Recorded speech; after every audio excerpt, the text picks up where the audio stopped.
Hello, my name is Carmen Cartagena Saez, and in my short presentation, I'm basically going to highlight some of the topics that I covered in my term paper for the end of semester project with Dr. Park in the Instructional Design course. And so I'm going to start with my vision of a future classroom, which was one of the questions that the professor basically had us respond to in the term paper.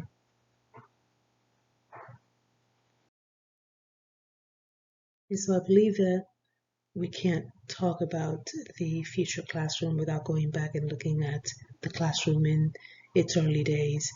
So, having been created in the 1830s, the educational system basically had one goal, and it was to provide students with the proper education and skills that they would need to enter the workforce.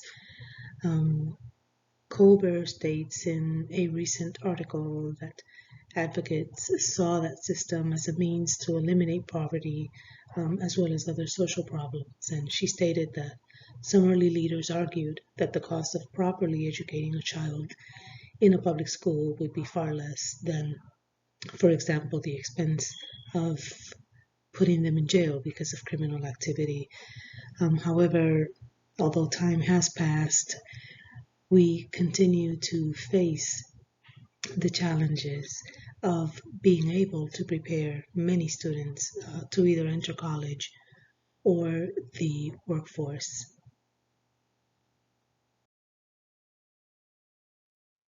My area of focus is the high school. So a lot of the challenges that we see in high school are just, I think, exacerbated just by the teenage years and also by the fact that in just a few years, that student is going to be leaving the school system to be able to face society. And so some of the challenges that we see in high school are the reading levels, which tend to be quite low. Learners at this age are sometimes unmotivated, which of course then leads to behavioral problems. You also have the challenge of having to teach, teenagers that are very savvy when it comes to technology. And so when they're in front of a teacher that doesn't quite have those technology skills, it's just an unfair battle for the teacher to be able to get their attention and get them engaged and involved in the learning process. Um, and then as well, because of the use of technology constantly in the lives of this current generation, you have a negative impact on their ability to develop good social skills. And all this, of course, makes it difficult for them to thrive in the academic sense. And we can't really talk about educating a child without considering the mental health challenges that they face today as well.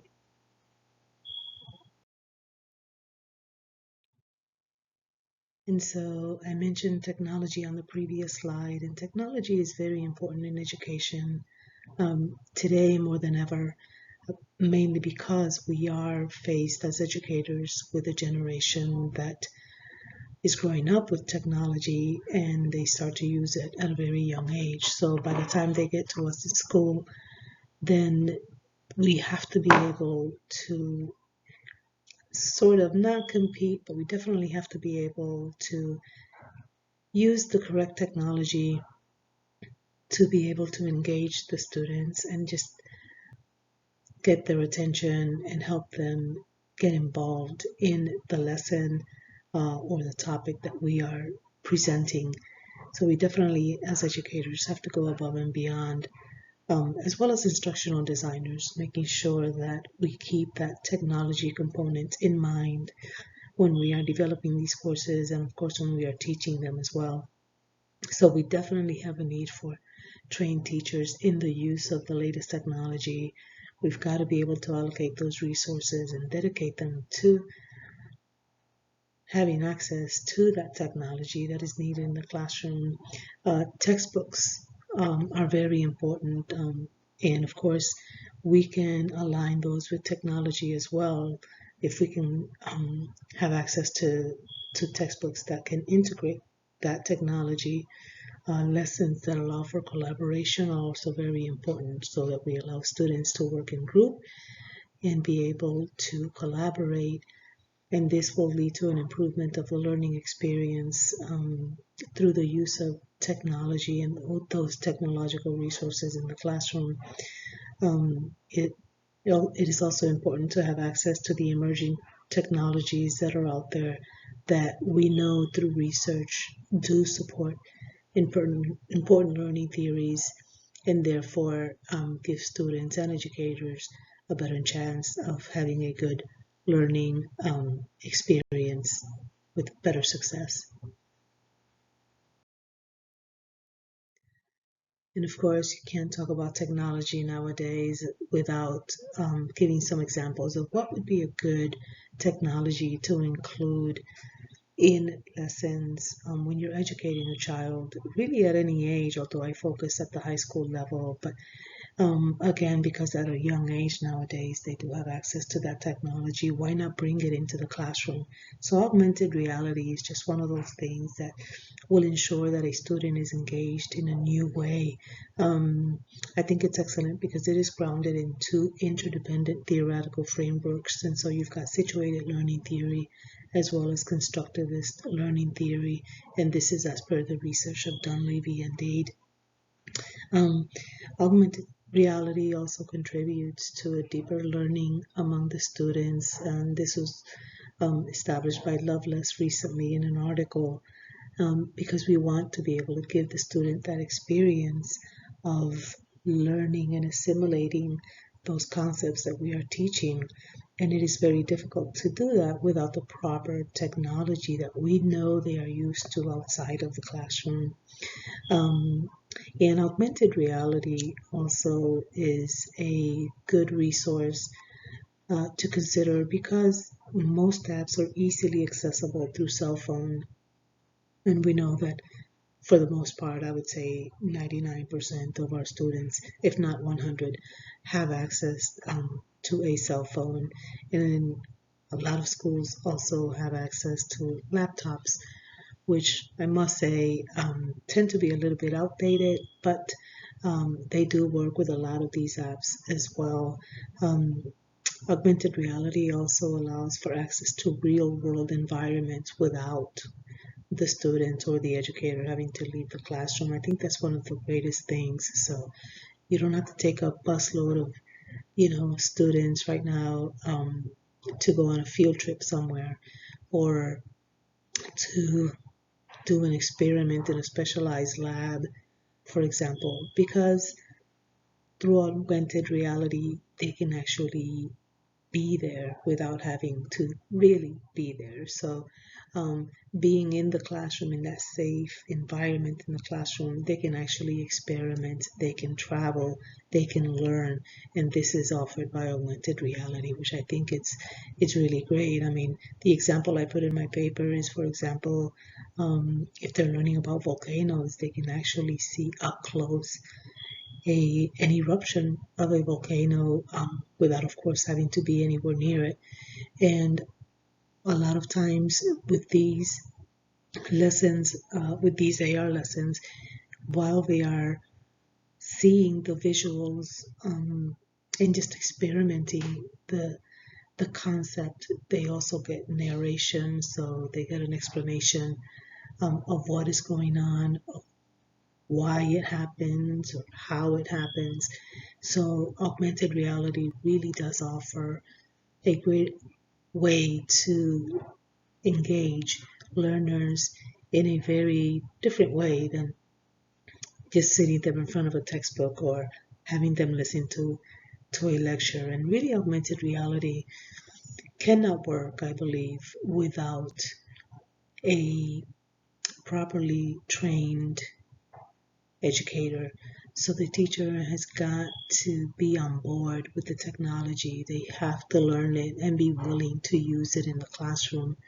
It's a wonderful resource to be able to engage students in a way that's very innovative and convenient, safe, and it just really helps them learn and assimilate the information that they are being presented with. I think it also makes the educator's job a lot more meaningful, and it also provides opportunity for collaboration and problem solving. So this ties back to those theoretical frameworks and learning theories, because it is important to consider those when a child is learning, when a course is being designed, or when the lesson is being taught, that we keep in mind these theories and frameworks, because they are basically the backbone of that lesson, of what we are teaching and how we are teaching it. So I think that paired with augmented reality, it's just a perfect way for a child to be able to learn nowadays. And of course, as time goes by, it's only going to get even more and more necessary for an educator to be able to compete, so to speak, with the technology that the students have access to outside of the classroom. We've got to capture their attention if we want them to learn. And I think augmented reality definitely does that. It helps the student learn, and it helps the educator teach. And I think that's a great thing to consider. Of course, while it is great and wonderful, I think personally that it is, it also does have its challenges. Um, for the most part, one would have to consider the cost of including the resources needed to have augmented reality in the classroom. I think one of the biggest challenges as well is teacher acceptance. So for teachers that are already overwhelmed and overworked, it may be a little bit difficult for them to actually just accept having to learn another thing or be trained for this technology. So I think it's that's definitely a challenge. But once they are able to understand the importance and the benefits of augmented reality, it'd be easier to convince.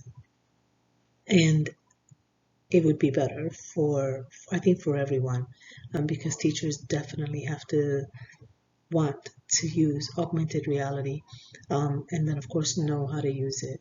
So the technology is there, it's great, and I think that instructional designers do make an effort to always include the best resources um, into designing a course. But again, a teacher plays a big role, and so does the student. So the student has to be able to engage as well with the use of technology if they want to learn. So I think it's very important that we keep that in mind, that in the case of augmented reality, it would be a great thing to have in every classroom, but it does have its challenges, and we definitely have to overcome those. And that is it for my presentation. I know it's kind of short, but I just had some of the highlights there from my paper. Thank you again for taking the time to watch the presentation. Have a good evening. Thank you.